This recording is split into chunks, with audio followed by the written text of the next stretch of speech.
الحمد لله وكفى وسلام على عباده الذين اصطفى وصل وسلم وبارك على نبينا المصطفى وعلى آله وأصحابه نجوم الهدى وقادة التقى اللهم وفقنا لما تحب وترضى من القول والعمل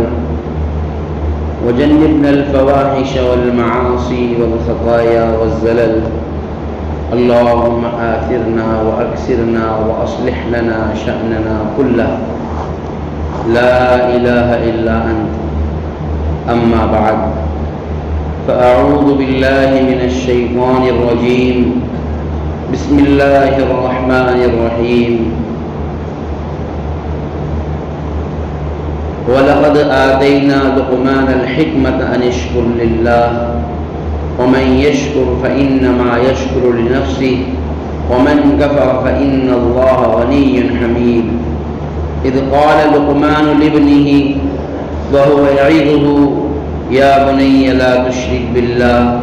إِنَّ الشِّرْكَ لَظُلْمٌ عَظِيمٌ صدق الله العظيم. وقال النبي صلى الله عليه وسلم سبعة يظلهم الله في ظله يوم لا ظل إلا ظل عرشه. وفي هذه الرواية شاب نشأ في عبادة الله تبارك وتعالى. وقال النبي صلى الله عليه وسلم بادروا بالأعمال السبعة وفيها أو هرما مفندا هل تنتظرون إلا فقرا منسيا أو هرما مفندا أو كما قال النبي صلی اللہ علیہ وسلم. میرے معزز دینی ایمانی بھائیوں، بزرگوں، عزیز ساتھیوں، اللہ تبارک و تعالی نے فطری طور پر ہر انسان میں توحید رکھی ہوئی ہے. انسان جب پیدا ہوتا ہے تو توحید وہ فطری طور پر پیدائشی طور پر لے کر کے آتا ہے. اس کے خیالات، نظریات، عقائد جو بگڑتے ہیں وہ بعد میں بگڑتے ہیں، ورنہ اللہ تبارک و تعالی نے ہر انسان کو پیدا ہی اس انداز پر کیا ہے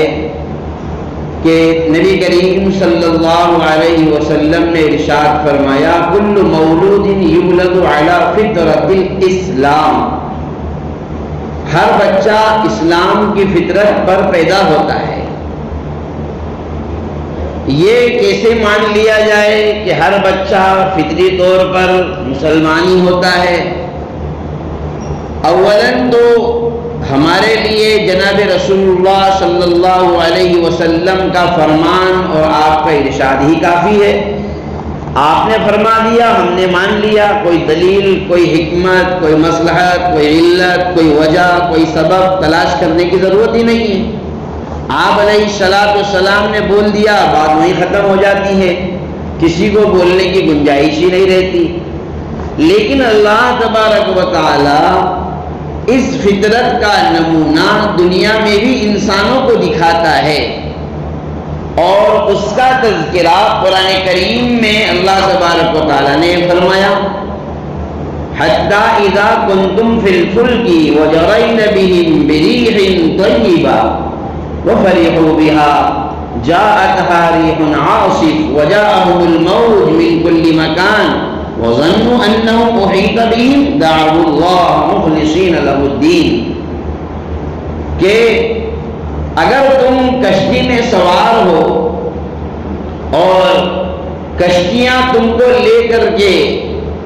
بڑی اچھائی کے ساتھ، آب و ہوا کے ساتھ، خوشگوار موسم کے ساتھ چل رہی ہے، تم بھی اپنی مستی میں مگن ہو، اچانک ہوا طوفان کی شکل اختیار کر جائے، پانی بغاوت پر اتر آئے، سمندر کی لہریں ایک دم سے زیادہ بڑی اٹھنے لگے اور کشتی ہچکولے کھانے لگے اور تم کو یہ محسوس ہونے لگے وَظَنُّوا أَنَّهُمْ أُحِيطَ بِهِمْ، ادھر ہواؤں کا بھی طوفان ہے، ادھر پانی کی لہروں کا بھی طوفان ہے جو کشتی کو دائیں جانب سے تماچا مار کر بائیں جانب لڑکاتا ہے، اور بائیں جانب سے اگر تماچا مار دے تو دائیں جانب میں وہ جھول کھاتی ہے۔ اللہ نے فرمایا ایسی صورتحال میں دعوا اللہ مخلصین لہ الدین، خالص اپنے دل کو تمام ذاتوں سے ہٹا کر کے ایک اللہ کو پکارنے لگتے ہیں، دعا کرنے لگتے ہیں کہ بس پروردگار ہی اب ہم کو بچا سکتا ہے، ایشور ہی ہم کو بچا سکتا ہے، پرمیشور ہی ہم کو بچا سکتا ہے، اوپر والا ہی ہم کو بچا سکتا ہے۔ یہ وہ جملے ہیں جو انسان کی زبان سے مصیبت میں، اور ایسی مصیبت جس میں چاروں طرف سے وہ اپنے آپ کو گھرا ہوا محسوس کرتا ہے، اس وقت میں اللہ تبارک و تعالیٰ کو وہ پکارتا ہے۔ یہ اس بات کی علامت اور اس بات کی دلیل ہے کہ یہ جو آج جملے کہہ رہا ہے کہ مجھے تو اب اوپر والا ہی بچا سکتا ہے، اللہ ہی بچا سکتا ہے، خدا ہی بچا سکتا ہے، مالک ہی کرم کر سکتا ہے، یہ در حقیقت اس کی زبان سے نکلنے والے جملے نہیں ہیں، زبان تو اس کی ترجمانی کر رہی ہے، حقیقت میں یہ جملے اس کے دل سے، اس کے دل کی گہرائی سے نکل رہے ہیں، اور یہ وہ توحید کی باتیں ہیں جو پیدائشی طور پر اللہ تبارک و تعالیٰ نے اس کو دی تھی،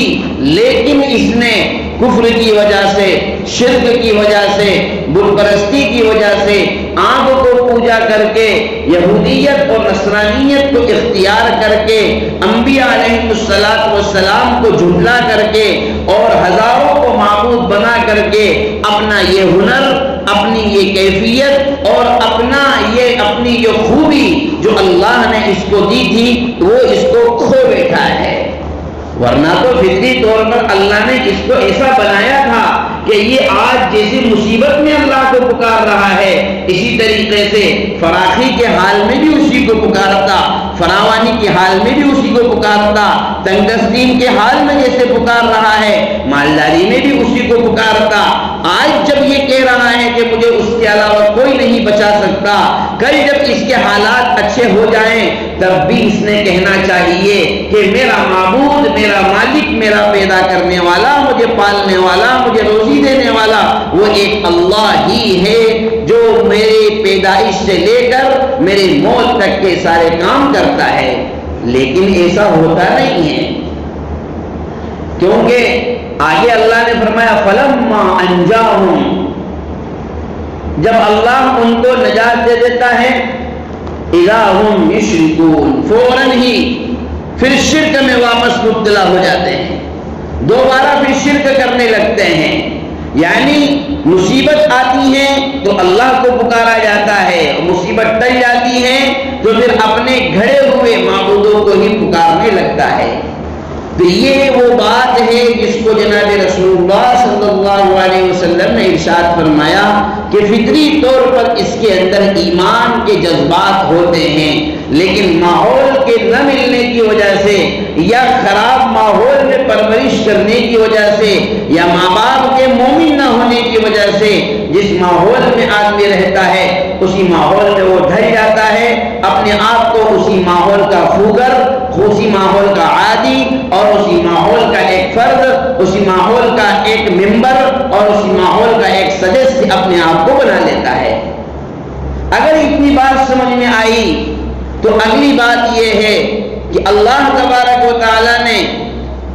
حضرات انبیاء علیہ السلام کو جب مبعوث فرمایا تو انبیاء علیہ السلام کی معاونت کے لیے، ان کی مدد کرنے کے لیے، ان کی نصرت کے لیے، ان کے دین کی تقویت کے لیے، ان کے دین کو مضبوطی دینے کے لیے، ان کے دین کی اشاعت کے لیے، ان کے دین کو سربلندی اور ان کے دین کی جو چوٹی کو بلند کرنے کے لیے ہر نبی کو اللہ تبارک و تعالیٰ نے کچھ افراد عطا فرمائے۔ حضرت عیسیٰ علیہ السلام کو جو افراد عطا کیے گئے ان کو انصار اللہ کہا گیا. قال الحواریون، حواری کہا گیا. قال الحواریون نحن انصار اللہ، ہم اللہ کی مدد کریں گے، یعنی اللہ کے دین کی ہم مددگار ہوں گے. حضرت جناب رسول اللہ صلی اللہ علیہ وسلم کو جو لوگ عطا کیے گئے ان کو حضرات صحابہ رضوان اللہ تعالی علیہ اجمعین سے تعبیر کیا گیا. اور حضرات صحابہ رضوان اللہ تعالی علیہ اجمعین کا حضرت جناب رسول اللہ صلی اللہ علیہ وسلم کی صحبت میں آنا، آپ کے ہاتھ پر بیعت کرنا، آپ کے ہاتھ پر ایمان قبول کرنا،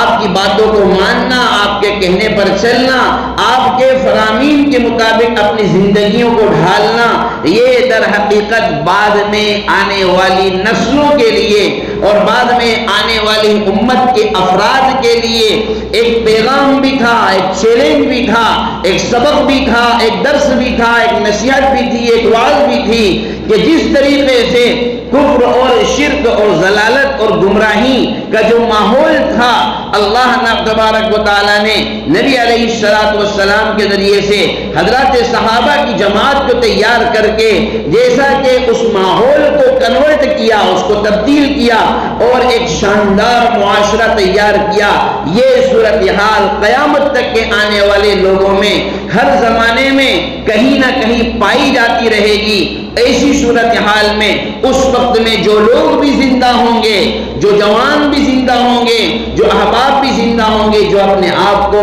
مومن کہہ رہے ہوں گے، ان کی ذمہ داری بنے گی کہ وہ کارنامہ انجام دیں جو نبی صلی اللہ علیہ وسلم کے ساتھ مل کر کے صحابہ کرام نے انجام دیا. اور یاد رکھیں، ہم کسی بھی قوم کی ترقی کے لیے، کسی بھی دین کو مضبوطی اور سربلندی عطا کرنے کے لیے، کسی بھی معاشرے کو اچھا بنانے کے لیے، کسی بھی سماج میں سدھار پیدا کرنے کے لیے، جب تک کہ اس کی نوجوان نسل اور اس کے نوجوان بچے جو 15 سال سے 30 سال 35 سال 40 سال کے عمر کے بیچ کی جو عمر ہوتی ہے، اتنی عمر کے جو ممبر ہیں، وہ جو افراد ہیں، جب تک کہ ان کی بنیادیں ایمانی طور پر مضبوط نہیں ہوگی، جب تک کہ ان کی بنیادیں توحید کے حق کے لیے مضبوطی کے ساتھ اپنے آپ کو جمائے ہوئے نہیں ہوگی، یاد رکھیے گا معاشرے میں اچھے حالات کبھی نہیں آ سکتے. یہ نہیں ہے کہ عبادت کرنے کے لیے اور مسجدوں کو آباد کرنے کے لیے اور قرآن کریم کی تلاوت کرنے کے لیے، نمازوں پہلی صفوں میں نماز پڑھنے کے لیے خالی بزرگان دین ہی رہ گئے ہیں جن کے چہرے پر سفید داڑیاں ہو گئی، بس خالی وہی مسجد میں آئیں گے، دوسرے لوگ مسجد میں نہیں آ سکتے. یہ ایک غلط نظریہ ہے جو ہمارے نوجوانوں کو، یا تو ہمارے نوجوانوں نے خود ہی لے لیا، یا کسی کے کہنے پر، کسی کے بہکانے پر، کسی کے پھسلانے پر، کسی کے ان کو پھسلانے پر وہ پھسل گئے اور وہ بہک گئے ہیں، جس کی بنیاد پر مسجدوں کی صورتحال کیا ہے مجھ سے، آپ سے، پورے معاشرے سے پوشیدہ نہیں ہے. حضرت لقمان علیہ السلام کی نصیحتوں کو اللہ تبارک و تعالیٰ نے بیان فرمایا، جو اپنے بیٹے کو نصیحت کر رہے ہیں اور کیا کہہ رہے ہیں؟ سب سے پہلے تو کہا یا بنی لا تشرک باللہ، میرے بیٹے کبھی بھی شرک مت کر، یعنی توحید کی جڑوں کو مضبوط کرو. اے نوجوانوں، اپنی رگ رگ میں، اپنے جز جز میں، اپنے بدن کے ایک ایک پارٹس میں اللہ تبارک و تعالیٰ کا تصور گھسا لو. توحید کا مطلب صرف یہ نہیں ہوتا ہے کہ لا الہ الا اللہ محمد رسول اللہ صرف یہ کلمہ پڑھ لیا جائے، اپنا نام مومن رکھ لیا جائے، اپنے آپ کو مسلمانوں کی مشابہت اختیار کر لی جائے، صرف اس کا نام نہیں ہے، بلکہ توحید کا مطلب یہ ہے کہ بندہ مومن اپنی بدن کے ایک ایک جز کے اندر اس کے ہاتھوں میں، پیروں میں، ذہن میں، دماغ میں، ساری کی ساری باڈی کے ایک ایک پارٹس میں اللہ تبارک و تعالیٰ کا وجود، اللہ تبارک و تعالیٰ کا تصور، اللہ کی وحدانیت، اللہ کا ایک ہونا، اس اس کے احکام کے مطابق زندگی گزارنا، اس نے کیا کہا ہے اس پر چلنا، اس نے کیا نہیں کہا اس پر نہ چلنا، کون سے کام ہے جو اس نے کہا کہ رک جاؤ اس پر رک جانا، کون سا کام ہے جو اس نے کہا کہ مت رکو تو نہیں رکنا۔ اللہ قرآن کریم میں اللہ تبارک و تعالیٰ نے کلب معلم کے احکام بیان کیے، یعنی ایسا شکاری کتا جس کو شکار کی تعلیم دی گئی، جس کو پڑھایا گیا، شکار کیسے کیا جاتا ہے وہ اس کو سمجھایا گیا، قرآن میں اس کو بیان کیا گیا ہے۔ وَمَا عَلَّمْتُم مِّنَ الْجَوَارِحِ مُكَلِّبِينَ تُعَلِّمُونَهُنَّ مِمَّا عَلَّمَكُمُ اللَّهُ فَكُلُوا مِمَّا أَمْسَكْنَا عَلَيْكُمْ وَاذْكُرُوا اسْمَ اللَّهِ عَلَيْهِ، کہ اگر ایک کتے کو، یہ مسئلہ بتا رہا ہوں میں، ایک کتے کو اگر پڑھایا گیا، سکھایا گیا، شکار کی تعلیم دی گئی تو فرمایا کہ پہلے اس کی آزمائش کرو، اس کو بسم اللہ کر کے چھوڑو، اور چھوڑنے کے بعد 3 مرتبہ اس کو بھوک کی حالت میں اس کو چھوڑو، بسم اللہ اللہ اکبر کہہ کے شکار کے پیچھے چھوڑا گیا، اس کو بھوک ہے، اس کا پیٹ بھی خالی ہے، لیکن وہ شکار کرنے کے بعد میں لا کر کے سیدھا اپنے مالک کے پاس میں، اس کو بھوک کا تقاضا ہے لیکن لا کر کے وہ شکار سیدھا اگر اپنے مالک کے قدموں میں لا کر رکھ دیتا ہے، ایک مرتبہ نہیں، ایک دوسری مرتبہ، اور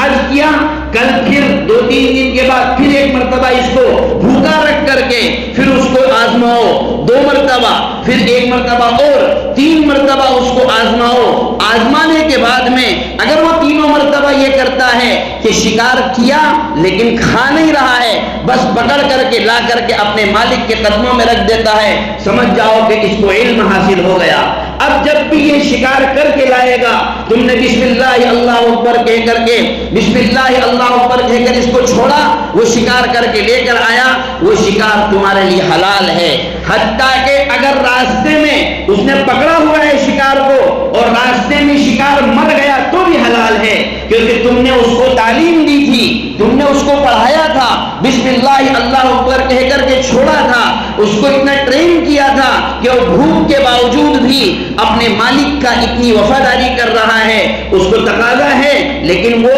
اپنی خواہش پوری نہیں کر رہا ہے، وہ اپنی بھوک مٹا سکتا ہے لیکن نہیں مٹا رہا ہے، وہ شکار کھا سکتا ہے لیکن نہیں کھا رہا ہے، یہ اس کے وفادار ہونے کی علامت ہے، یہ اس کے معلم ہونے کی علامت ہے، یہ اس بات کی علامت ہے کہ وہ ٹریننگ یافتہ ہو چکا ہے۔ تو جب یہ احکام جب بیان کیے گئے ہیں تو اگر یہ میں نے صرف مثال آپ کو سمجھانے کے لیے بیان کی ہے کہ ایک جانور جب اپنے مالک کا اتنا وفادار ہو سکتا ہے، اس کی دی ہوئی ٹریننگ کے مطابق، جب وہ اسی کے کہنے پر اس نے کہا چھوڑ دے، اس میں یہ بھی ہے اگر اس کو دوڑایا اور دوڑانے کے بعد میں بیچ راستے میں مالک نے اس کو کہا رک جا، تو وہ ویسا نہیں کہ اب نکل پڑا ہے تو بس شکار پکڑ کر کے لائے گا، نہیں، جب اگر اس کو بیچ میں کہا گیا رک جا، وہ رک کر کے واپس اگر اپنے مالک کے پاس لوٹ آیا، سمجھ جاؤ کہ یہ معلم ہے، یہ سکھایا ہوا ہے۔ تو ایک جانور کو جب تعلیم دی جائے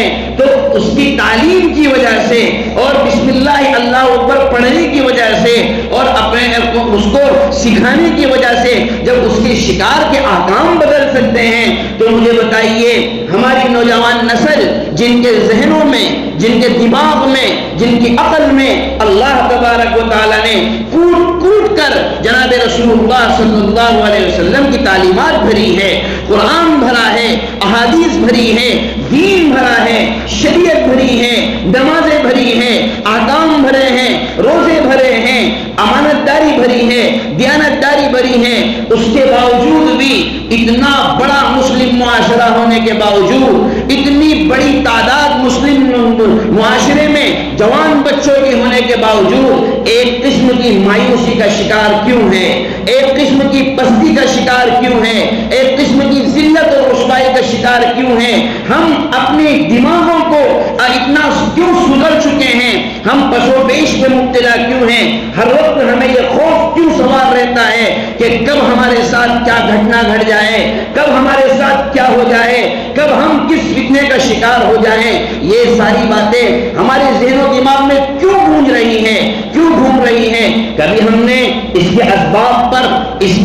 کی بنیادوں پر، اس کی وجوہات پر کبھی ہم نے غور و فکر کیا، کبھی ہم نے اس کے لیے ڈیپ میں جانے کی کوشش کی؟ اگر ہم جاتے یقیناً ہمیں اس بات کا احساس ہوتا کہ ہم اللہ تبارک و تعالیٰ کو بھلا چکے ہیں، ہماری نوجوانوں کی اکثریت اللہ تبارک و تعالیٰ کو فراموش کر چکی ہے۔ حضرت لقمان اپنے بیٹے کو سب سے پہلے یہی نصیحت کر رہے ہیں کہ میرے بیٹے اپنے ذہن و دماغ میں بٹھا لو کہ تمہارا مالک صرف اللہ ہے، تم اس کے علاوہ کسی کے سامنے اپنا سر نہیں جھکاؤ گے، کسی طور پر نہیں جھکاؤ گے، نہ دوستی کے نام پر جھکاؤ گے، نہ واٹس ایپ پہ چیٹنگ کے نام پر جھکاؤ گے، نہ عشق و محبت کے نام پر جھکاؤ گے، نہ پیار کے نام پر جھکاؤ گے، نہ کسی کو اپنے پیار کے جال میں پھنسانے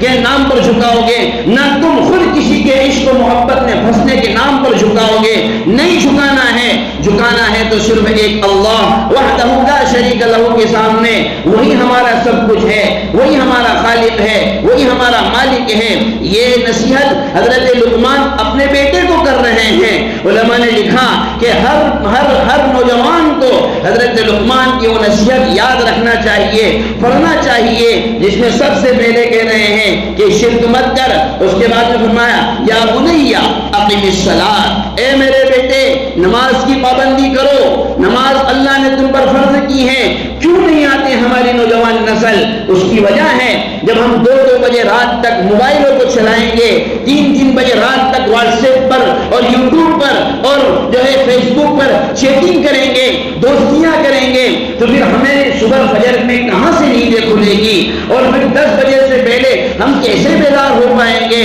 اور پھر ہمارے دماغوں کے اندر نورانیت کہاں سے آئے گی؟ ہمارے چہروں پر نورانیت کہاں سے آئے گی؟ میرے بھائیوں، اللہ تبارک و تعالیٰ نے یہ جوانی اس لیے عطا فرمائی ہے کہ اس میں اپنے اندر استقامت قائم کر کے، توحید کا علم بلند کر کے، اللہ اور اس کے رسول کے دین کے لیے اپنے آپ کو تیار کیا جائے۔ آپ کو معلوم ہونا چاہیے حضرت مولانا الیاس صاحب رحمۃ اللہ علیہ کے دل میں اللہ تبارک و تعالیٰ نے جو دعوت و تبلیغ کا جو نہج ڈالا، اور انہوں نے اس کے لیے جو کام شروع کیا، کس بنیاد پر شروع کیا؟ کیا اس لیے شروع کیا تھا کہ بوڑھے لوگوں کو مسجدوں میں لے کر کے آئیں گے؟ کیا اس لیے شروع کیا تھا کہ جن کی داڑیاں سفید ہو گئی ہیں بس ان کو تھوڑے بہت لوگوں کو مسجد میں اکٹھا کر کے اور جماعتوں میں نکال کر کے بس ایک یہ مسلمان ہے؟ نہیں، علماء نے لکھا ہے اس وقت میں ارتداد کا ایک بہت بڑا طوفان چلا ہوا تھا۔ ہماری نوجوان نسلیں، نوجوان بچے 15 سال، 20 سال، 25 سال کے نوجوان بچے، 30 سال کے نوجوان بچے یہ غلط روش کا شکار ہو چکے تھے، اور جوئے کا عام ہو جانا، سٹے کا عام ہو جانا، شرابوں کا عام ہو جانا، عیاشی کا عام ہو جانا، ہماری نوجوان نسلوں کے قدم پھسلتے ہوئے نظر آ رہے تھے۔ ظاہر سی بات ہے اب 20 سال، 25 سال، 30 سال کے نوجوان آدمی کو مدرسے میں تو ڈالنے سے رہے، مکتب میں تو اس کو بھیجنے سے رہے، قاعدہ بغدادی اس کے ہاتھ میں تو دینے سے رہے، نورانی قاعدہ اس کے ہاتھ میں تو دینے سے رہے۔ اللہ نے حضرت مولانا الیاس صاحب رحمۃ اللہ علیہ کے دل میں یہ نہج ڈالا کہ ان نوجوانوں کو پکڑ کر لاؤ، ایک ایک کے پاس جاؤ، ایک ایک کو سمجھاؤ، ان کی داڑھیوں میں ہاتھ ڈال کر کے انہیں بتلاؤ کہ تمہاری یہ جوانی اللہ کے دین کے لیے ہے، تمہاری یہ جوانی اللہ کے دین پر قربان ہونے کے لیے ہے، اللہ کے دین پر مرنے اور مٹنے کے لیے ہے، تمہاری یہ جوانی اللہ کے دین کو سربلند کرنے کے لیے ہے، تمہاری جوانی اس لیے ہے کہ تم اس کے ذریعے سے حضرت محمد مصطفیٰ صلی اللہ علیہ وسلم کے دین کو تقویت پہنچا سکو۔ تم میں سے کوئی عمر بن خطاب کی نظیر بننا چاہیے، کوئی ابو بکر کی نظیر بننا چاہیے، کوئی علی مرتضیٰ کی مثال بننا چاہیے، کوئی خالد ابن الولید، ابو عبیدہ ابن الجراح، سعد ابن ابی وقاص، ان جیسے نمونے، ان جیسے جیالے، ان جیسے بہادر تمہارے اندر پیدا ہونے چاہیے۔ اس لیے اللہ نے تم کو یہ جوانی دی ہے۔ اور اگر یہی نوجوان بچے جیسا کہ آج ہم دیکھتے ہیں، دیکھو اسلام اس لیے نہیں آیا، ایک غلط نظریہ پیش کیا جاتا ہے کہ اسلام اپنے ماننے والوں کے نظریات کو سکیڑ دیتا ہے، ان کی سوچ کو چھوٹی بنا دیتا ہے۔ اسلام کبھی بھی اتنی چھوٹی سوچ کے ساتھ کسی اور کسی حکم کو لے کر کے نہیں آتا۔ جناب رسول اللہ صلی اللہ علیہ وسلم نے تو فرمایا یا معاشر الشباب من استطاع منکم الباءۃ فلیتزوج. آدمی جب جوان ہو جاتا ہے اور اس کے اندر شہوات کے جذبات اور ہیجان کے جذبات اس کے اندر پیدا ہوتے ہیں، اور جب بالغ ہوتا ہے اس کا دل و دماغ میں شہوت کا ایک جنون سوار ہوتا ہے. حضور نے فرمایا تم میں سے جو کوئی جوان ہو جائے اس کا کام ہے کہ نکاح کرے، اس کا کام ہے نکاح کرے. اللہ تبارک و تعالی نے فرمایا فانکحوا ما طاب لکم من النساء مثنی وثلاث ورباع، کہ تم ایک نہیں 2 3 4 نکاح تک کے کر سکتے ہو. نکاح کو عام کرو، اس لیے کہ جو ہیجان اور جو جذبات اور جو شہوتیں دلوں کے اندر پیدا ہو رہی ہیں اس کو بجھانا ہی اگر مقصود ہے، جائز طریقے سے کسی کے ساتھ نکاح کر کے کسی عورت کا تم سہارا بنو، وہ تمہارا سہارا بنے گی. کسی عورت کو بیاہ کر کے تم لاؤ گے، اس کا خاندان تمہارا خاندان بنے گا، تمہارا خاندان اس کا خاندان بنے گا. اور تو اور حضرت جابر ابن عبداللہ رضی اللہ تعالی عنہ، یعنی اسلام نے جوانوں کے جذبات کتنے خیال کیے ہیں، اسلام نے جو نوجوانوں کے جذبات کا کتنا خیال رکھا ہے. آپ اس سے اندازہ لگائیں جابر ابن عبداللہ رضی اللہ تعالی عنہ نے نکاح کیا، رسول اللہ صلی اللہ علیہ وسلم سے کہنے لگے یا رسول اللہ میں نے نکاح کر لیا ہے. حضور نے پوچھا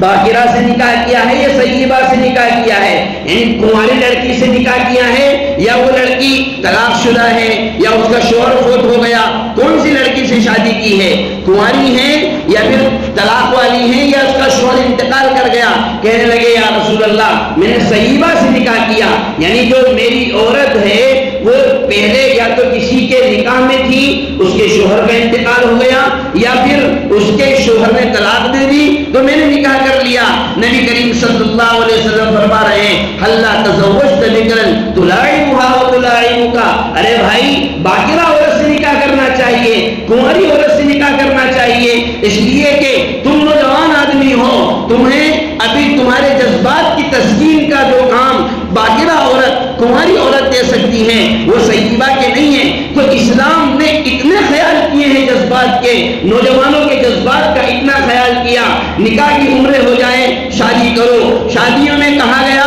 کہ باقرہ عورتوں سے شادی کرو. یہ کیوں کہا گیا؟ تاکہ یہ نوجوان نسل اپنے آپ میں جو اسلام کے حدود شرعیہ ہیں وہاں سے باہر نکل کر نہ جائے، اپنی نگاہوں کی یہ حفاظت کرے. اسی لیے تو حضور نے فرمایا فَإِنَّهُ أَغَضُّ لِلْبَصَرِ وَأَحْسَنُ لِلْفَرْجِ،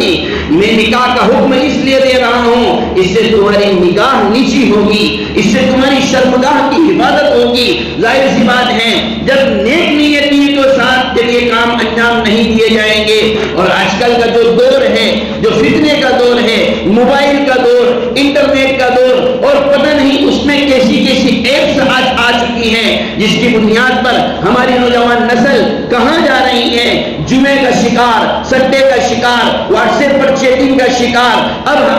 اگر ہمارے نوجوان بچے دکان کے وقت پر دکان پر نظر آ رہے ہیں، وہ کھیل کے وقت پر کھیل کے میدان میں نظر آ رہے ہیں، وہ چھٹی کے وقت پر اپنے دوستوں کے ساتھ نظر آ رہے ہیں، سوال یہ ہے وہ عبادت کے وقت میں مسجد میں نظر کیوں نہیں آتے، وہ ذکر کے وقت میں وہ ذکر کرتے ہوئے نظر کیوں نہیں آتے، تلاوت کے وقت میں تلاوت کرتے ہوئے کیوں نظر نہیں آتے. اور پھر ہم شکایت کرتے ہیں، پھر ہم شکوا کرتے ہیں، پھر اپنے اوپر آنے والی مصیبتوں کا نعوذ باللہ ثم نعوذ باللہ ثم نعوذ باللہ اس کا ٹھیکرا ہم اللہ تعالیٰ کے سر پھوڑتے ہیں. اللہ نے ہمارے حالات ایسے کر دیے، اللہ نے ہمارے ساتھ ایسا کر دیا. وما اصابکم من مصیبت فبما کسبت ایدیکم ویعفو عن کثیر. حالات جب بھی بدلیں گے تمہارے حالات کی تبدیلی کے اعتبار سے بدلیں گے. میرے بھائیوں یہ جو نوجوان نسل ہوتی ہے یہ کسی بھی قوم کا سب سے قیمتی سرمایہ ہوتی ہے. کسی بھی قوم میں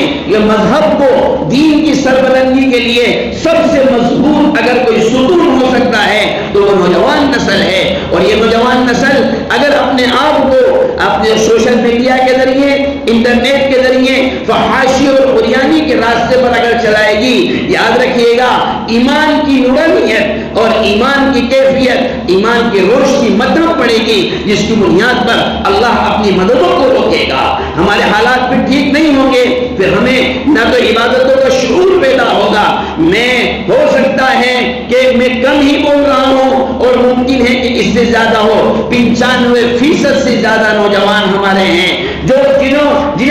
جنہیں پتہ ہی نہیں ہے نماز روزہ کیا چیز ہوتی ہے، نمازوں کے ہمارے ٹھکانے نہیں ہے، روزوں کے ہمارے ٹھکانے نہیں ہے۔ ہماری مسجدیں، ساری مسجدیں خالی ہیں، اور کیوں خالی ہے؟ اس لیے کہ سارے کے سارے نوجوان سوتے ہوئے نظر آ رہے ہیں۔ کیوں؟ اس لیے کہ رات کو 2 بجے تک انہوں نے جاگ کر امت پر ایک احسان کیا ہے، موبائل چلانے کا احسان کیا ہے، چیٹنگ کرنے کا احسان کیا ہے، اس لیے یہ 10 بجے تک سوئیں گے، ان کو کوئی نہیں اٹھائے گا، بادشاہوں کی طرح یہ اٹھیں گے اور اس کے بعد میں اپنے اعتبار سے جو کرنا ہے کریں گے۔ اللہ تبارک و تعالیٰ نے، اسلام نے، شریعت اسلامیہ نے جائز حدود میں رہتے ہوئے، حدود شرعیہ میں رہتے ہوئے ہمارے تمام جذبات کا خیال کیا ہے۔ ایسا نہیں ہے کہ ہم بالکل سکڑ کر کے رہ جائیں، نہیں، ہمارے جائز جذبات کا خیال کیا ہے، جائز ضرورتوں کا خیال کیا ہے۔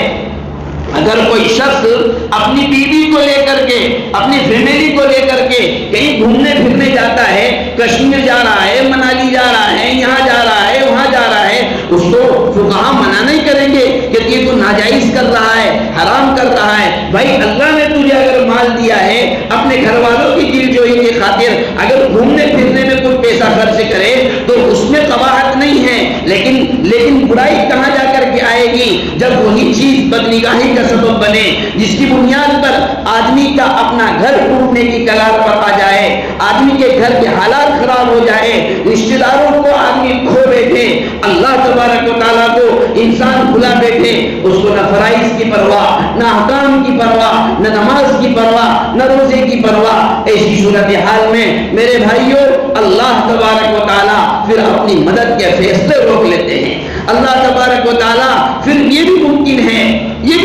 ہے اللہ ایسے حکمرانوں کا تسلط اور ایسے حاکموں کا تسلط ہمارے اوپر کر دے جو کبھی ہمارے بارے میں اچھا نہیں سوچ سکتے۔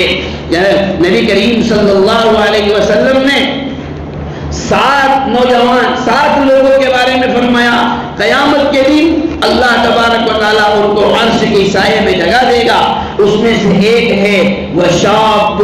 نَشَأَ فِي عِبَادَةِ اللَّهِ تَعَالَى، ایسا نوجوان جس کی جوانی اللہ تبارک و تعالیٰ کی عبادت میں گزری ہو۔ عبادت کا مفہوم یہ نہیں ہے کہ وہ 24 گھنٹے مسجد میں رہتا ہو، عبادت کا مفہوم یہ نہیں ہے کہ وہ 24 گھنٹے بس نماز ہی پڑھتے رہتا ہو،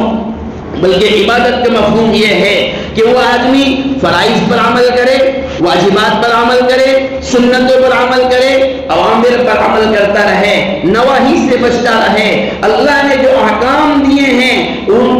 پر عمل کرتا رہے، اور جو باؤنڈریاں اور جو حدودیں اللہ نے بیان کر دی ان کو چھلانگ کر کے جانا تمہارے لیے جائز نہیں ہے، اس سے آگے جاؤ گے تو تمہارے لیے نقصان ہے اور خطرے کی چیز ہے۔ بس وہ جوان وہیں آ کر کے رک جاتا ہے، اپنی جوانی کو اللہ تبارک و تعالیٰ کو دکھاتا ہے تو اللہ بھی اس کے دل کے اندر ایمان کا نور اتارتا ہے، اور فرمایا نبی کریم صلی اللہ علیہ وسلم نے قیامت کے دن ایسے لوگوں کو عرش کے سائے میں جگہ دی جائے گی۔ اور ایک روایت میں ہے نبی کریم صلی اللہ علیہ وسلم فرماتے ہیں بادروا بالاعمال سبعا هل تنتظرون الا فقرا منسیا او غنى مطغیا او مرضا مفسدا او حرما مفندا، کیا تم اللہ کو منانے کے لیے بڑھاپے کا انتظار کر رہے ہو؟ کون سا بڑھاپا؟ ایسا بڑھاپا جس میں عقل سٹیا جاتی ہے، دماغ کام کرنا بند کر دیتا ہے، آدمی میں غصے کی کیفیت پیدا ہو جاتی ہے، ذہول پیدا ہو جاتا ہے، بھولنے کی بیماری پیدا ہو جاتی ہے، اس بڑھاپے کا انتظار کر رہے ہو؟ فرمایا بادروا بالاعمال، اپنے آپ میں کو بنانے میں، اپنے اعمال کو سنوارنے میں، ابھی جوان ہو، جوانی کی حال میں اللہ کو راضی کرنے کی کوشش کرو، جوانی کے حال میں اللہ کو منانے کی کوشش کرو۔ ایک نوجوان کی دعا اور ایک نوجوان کے جوانی کے حال میں نکلے ہوئے 2 آنسو اور اس کے دل میں اللہ تبارک و تعالیٰ کی عظمت کا ہونا، اس کے دل میں اپنے آپ میں توحید کا ہونا، اس کے دل میں اللہ کے فرائض اور احکامات پر عمل کرنے کے جذبات کا ہونا،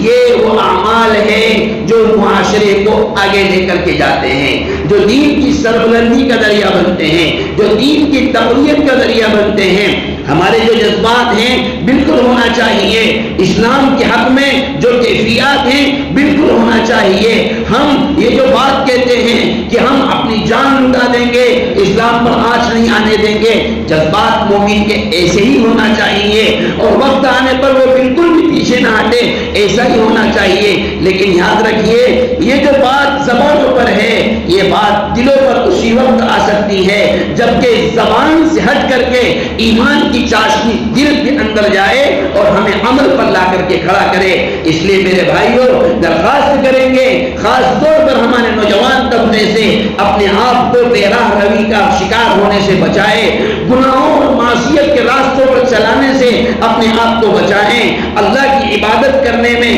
اپنے آپ کو لگائیں، اور دین کی سربلندی اور دین کی تقویت کے لیے یعنی اپنی زندگی کا ایک ٹارگٹ، اپنی زندگی کا ایک مقصد بنائیں۔ اللہ نے ہمیں پیدا کیا ہے دین پر عمل کرنے کے لیے، اور دین کی حفاظت کے لیے، اور دین کی سربلندی کے لیے، اور اس کے لیے جو اقدامات بھی اٹھانے پڑ سکتے ہیں ہمیں ہر حال میں اس کے لیے تیار رہنا ہے۔ یہ ایمانی جذبات جب پیدا ہوں گے، معاشرہ بھی اچھا وجود میں آئے گا، دین کی تقویت بھی ہوگی، مساجد بھی زندہ ہوگی، قرآن کی تلاوت بھی ہوگی، اللہ اللہ بھی ہوگی، اور قلب کے اندر ایک کیفیت نورانی کا پیدا ہونا جو ہر مومن کے دل میں ہونا چاہیے۔ اللہ وہ نور بھی عطا فرمائے گا۔ اللہ تبارک و تعالی ہم سب کو کہنے سننے سے زیادہ عمل کی توفیق عطا فرمائے، ہماری نوجوان نسلوں کی اللہ حفاظت فرمائے، ہر فتنے سے اللہ ہمارے نوجوان بچوں کو بچائے، ارتداد کے فتنے سے بچائے، معاصی کے فتنے سے بچائے، گناہوں کے فتنے سے بچائے، بے راہ روی کا شکار ہونے سے بچائے، اور اللہ تبارک و تعالی ہر قسم کے گناہ سے ہمارے پورے معاشرے کی حفاظت فرمائے۔ وما توفیق